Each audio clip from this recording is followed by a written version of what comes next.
Fabian, Brighton 3, Spurs 2. What a comeback. I mean, Spurs were 2-0 up, and Brighton somehow pulled out the bag, and it leaves them looking really good in the table so far. But so somebody who didn't watch this game, Myles, how would you describe it? Classic old Spurs, maybe? Is that a bit harsh? No, it was funny because actually at half-time I was thinking, well, we're coming on the podcast to talk about how Spurs have had a bit of a revival. They're looking at 6 straight wins off the back of that really impressive performance at Man United. And then first half they blew Brighton away with this rapid counter-attack. They looked really clinical going forward. And then they just stopped doing any of that in the second half. Their high line completely meant they were able to fall asleep far too often and let Brighton in. And it was kind of what we expected from this game, wasn't it? When both teams like to play such front foot football, push their defences so high, we knew that the wingers were going to get a lot of space in behind. And in the first half, Spurs' wingers did that. In the second half, Brighton's did. But Brighton were just a bit better at it. So it was a narrow one, but fair play to Brighton. Some of the attacking talent now that Brighton have got, I think it's quite underrated to be honest, especially some of the young players they've got. I think Reuter's really slotted in really nicely into that team, and Minte brings something a little bit different to them. I thought the way that they actually pressed, the intensity, especially in the second half, it was similar in the way that actually Tottenham approached the first half. They pressed quite high and didn't give them many spaces to kind of build up from the back, and really forced Spurs into some uncharacteristic mistakes actually.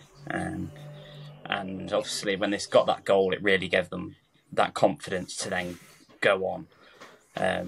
But I just think the way that Brighton are looking now, I think under the new manager as well, I think it's really promising times. And I think if you look at a lot of the adaptation they've done over the last 2 or 3 years, for some of the players they've lost, I think they've done exceptionally well to continue in the trajectory that they're going in. Yeah, it's interesting project really, Brighton, because we kind of don't know if they're ever going to take it to another level.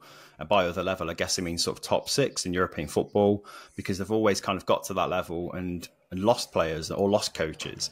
But it was good in this game to see that fight back happen, wasn't it, Myles? I think from a mentality point of view, it answers a lot of questions.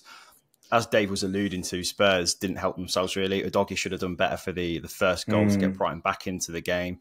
But Brighton attacked the second half from the off with so much more purpose and intensity, didn't they? Yeah, you see the confidence that Fabian Hurzeler has instilled into this young team already. And I think a lot of people were wondering what kind of Brighton team would turn up at the start of this season. They lost some key players. They lost Pascal Gross, who's been such a leader for them. Obviously lost De Zerbi, who was so highly rated and got them into Europe for the first time. And then here they are. They're 6th going into the second international break. That's a fantastic doing for them. Albeit, obviously helped by Spurs. I totally agree with the comments about Matoma as well. He was good from start to finish. I thought he was one of the bright sparks of the first half for Brighton when they were struggling, and he didn't sort of relent in the second half. In fact, his cross was so good for their first goal that forced the error from Udogie in some ways. And obviously, great assist for the equaliser for Jorginho Rutter as well. So, Matoma just keeps getting better and better, Dave, doesn't he? He seems like one of those players that I'm still surprised they've got. And you do wonder how long they're going to keep him. But he's happy there by the looks of it. I mean, yeah, he's probably approaching his prime years of his career. What is he, 26, 27 now, I think? Yeah. So obviously had that really unfortunate injury last season where he did miss quite a big chunk of football as well. I just think it's good to see him back in playing consistent football. I think one thing you do say there, even if the team isn't playing particularly well collectively, he will always give you that individual bit of quality where he can actually change the game on a knife edge. He's just got that bit of extra sort of quality that he can actually make something happen. And I think every team needs that. If you've got the more players you have with that quality, then you're doing very well. But I think you've also got to look at Danny Welbeck. I think that's 4 goals now this season as well. Clutch player. Yeah. You look at some of the experience they've actually got in this team, like you mentioned. Myles said they obviously lost Pascal Gross, who was such a great player for them over the years. They've still got James Milner in there, Danny Welbeck. These are very experienced players who I think you need at a club, especially we've got such a influx of youth in there now that I think their heads and their experience is going to really do well for them, to be honest.